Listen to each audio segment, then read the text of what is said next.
Watch the real-life program about exceptional destinies, remarkable opportunities, and unbelievable facts right now. He's standing both on the threshold of his house and on the threshold of his 100th anniversary. He's a teacher with a capital T. The first president of Kazakhstan was among the school graduates he had taught.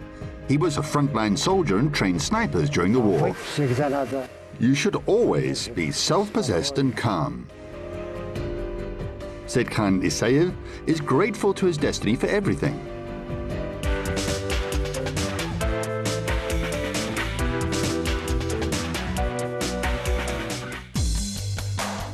The history teacher's historic school graduates. The oldest teacher of Kazakhstan is 100. What's the secret of his life? It was a merchant's house of a Cossack stanitsa in Kaskelyen.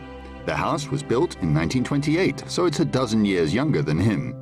The house is sturdy and looks diligent, like a good pupil. The oldest teacher of Kazakhstan has lived in this house for over half a century.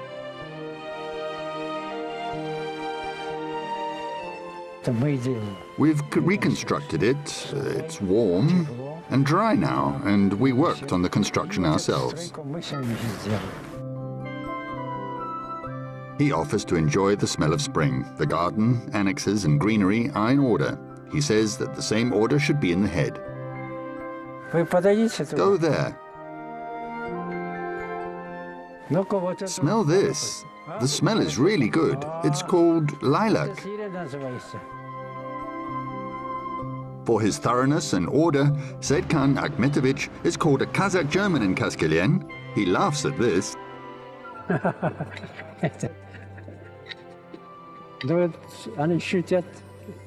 They just joke because I try to introduce something new and maintain tidiness and order. Many people visit me and ask how I find time to do it all. I answer that my children do it, and I give them advice. Look, my eldest daughter saw it somewhere and bought it. It's a Chinese lantern, which charges from the sun and provides light at night.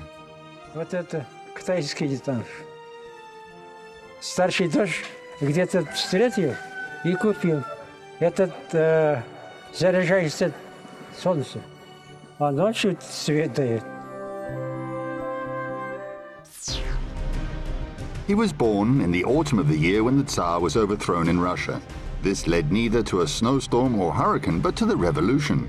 Sedkhan's parents connected his birth with this event. He doesn't know the exact date. The point is, first, the population's literacy was quite low at the time. Second, there weren't any state institutions which recorded who was born, who passed away, and so on. Shall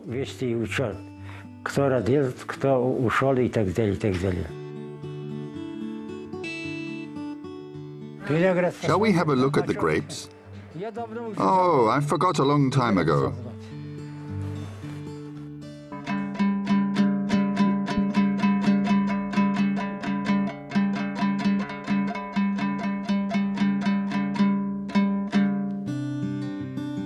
There were no such vineyards in his hometown located in the Karaganda region. He's remembered since childhood how they grazed cattle, disassembled yurts in the autumn, and moved to the other shore of the Balkhash.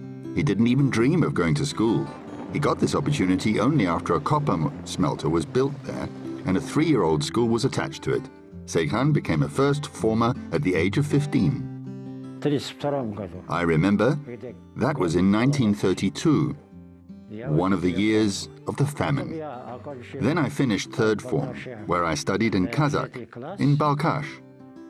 After that, my father brought me to Alma-Ata in 1935.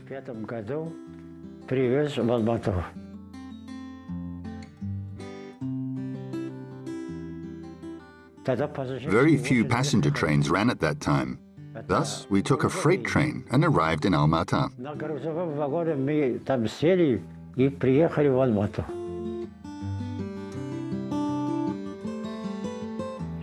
This is a photo from the family album. It shows what he looked like when he arrived in Almaty to study at Rabfak. Rabfak was a workers' faculty, a course of studies in the Soviet Union. Workers and peasants studied there to prepare for entering higher education institutions. They operated from 1919 until the mid-30s.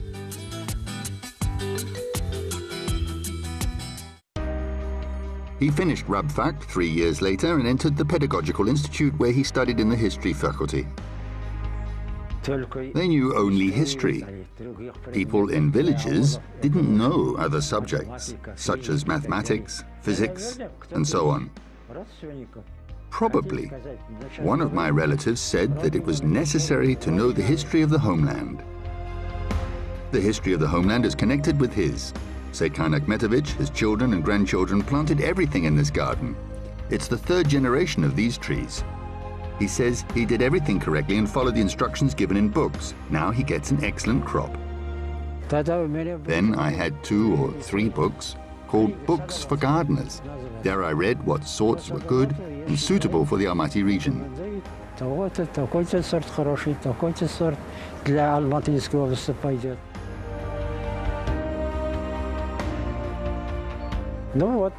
This is a winter strain of pears.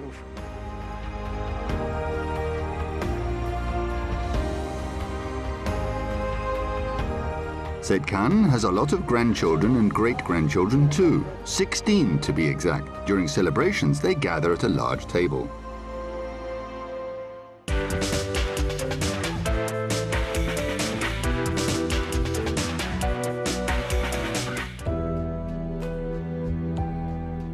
A big portrait of his wife and of him hangs on the wall. They spent 65 years together and brought up 5 children together. She was feisty while I was calm. She was feisty and very literate.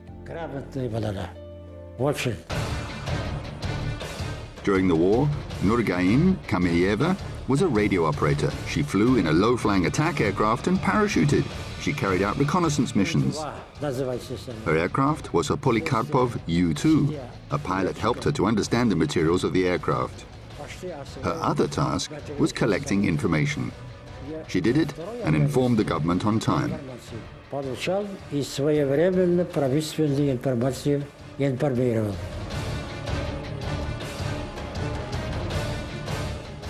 I returned earlier, and she did half a year later, since she had to train a radio operator and attack aircraft pilot.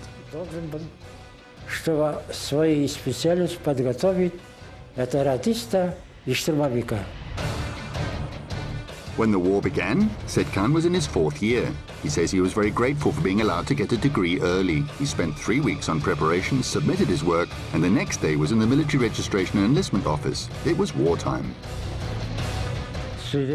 Now, I suppose that the Komsomol organization sent the 4-year students, but at that time, I didn't try to find it out.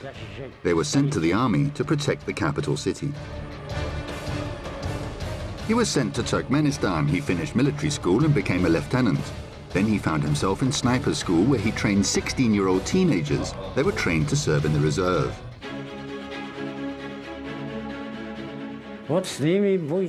You'll be with them from morning until evening, wake them up in the morning, feed them, and after that, start teaching. So, it was similar to being a nursery school teacher.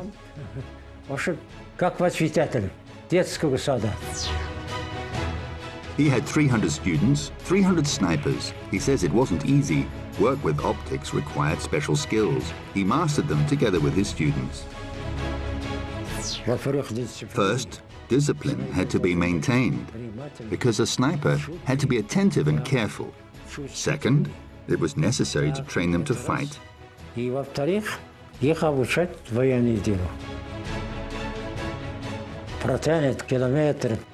We spread wire for 2 or 3 kilometers and attached the targets to it.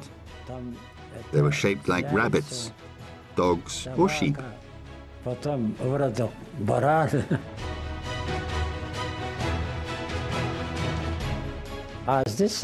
The snipers were lying there, aimed and shot. We taught them to hit a target. First, they couldn't take aim, even using the optics. He was sent to the front in 1943. The Soviet Army military operation in which Lieutenant Isayev took part was known as the Battle of the Dnieper in history. Their aim was not to allow the enemy to consolidate their hold on the western river bank. The Battle of the Dnieper was one of the most significant conflicts in the world history and the greatest loss for Hitler's army. About 4 million people were involved in the battle, which stretched on for 750 kilometers.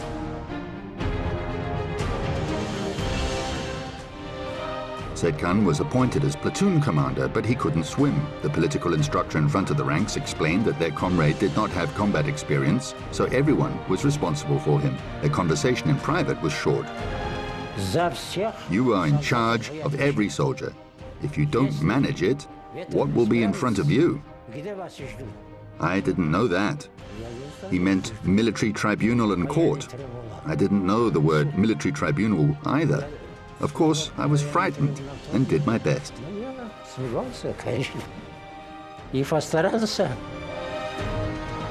They made a reed raft for the commander and started crossing at night. To tell the truth, I was terrified when they helped me get into the reed boat. I didn't think I would see a German.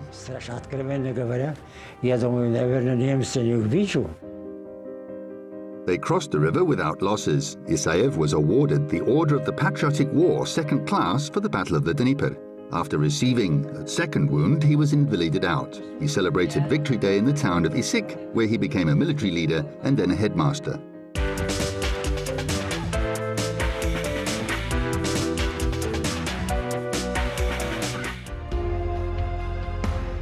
In 1948, Sedkan was appointed as Director of Studies in Kaskelian boarding school, where he worked for over 50 years. Later, a school was closed in Chemulgan village, and pupils were sent to study in Kaskelian. As a result, he became Nursultan Nazarbayev's teacher.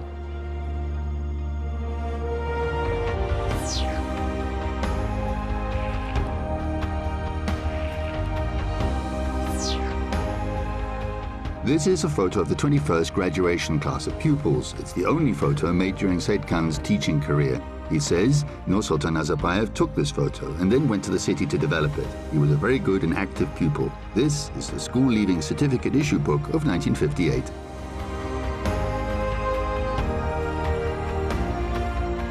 Nursultan Nazarbayev is number 16.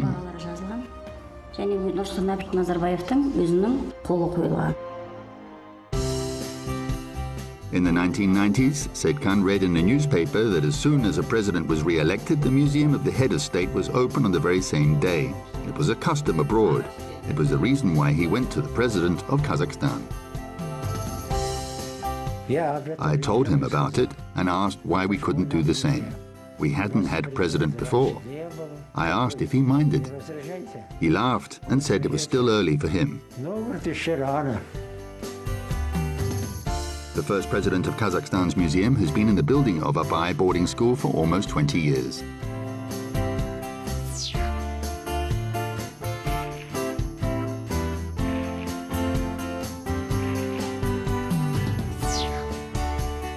It's the House of Culture in Kaskelian. The oldest teacher of Kazakhstan is now 100.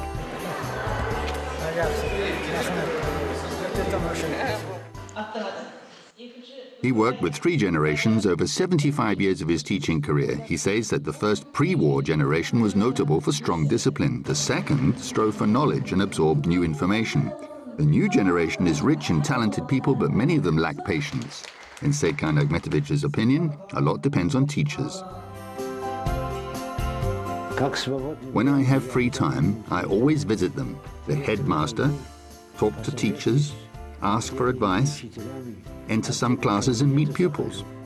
When there are some celebrations or events at the school, they always inform me about it and invite me along.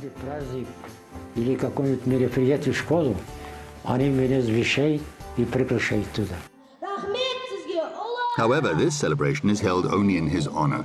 His favorite pupil congratulated him too.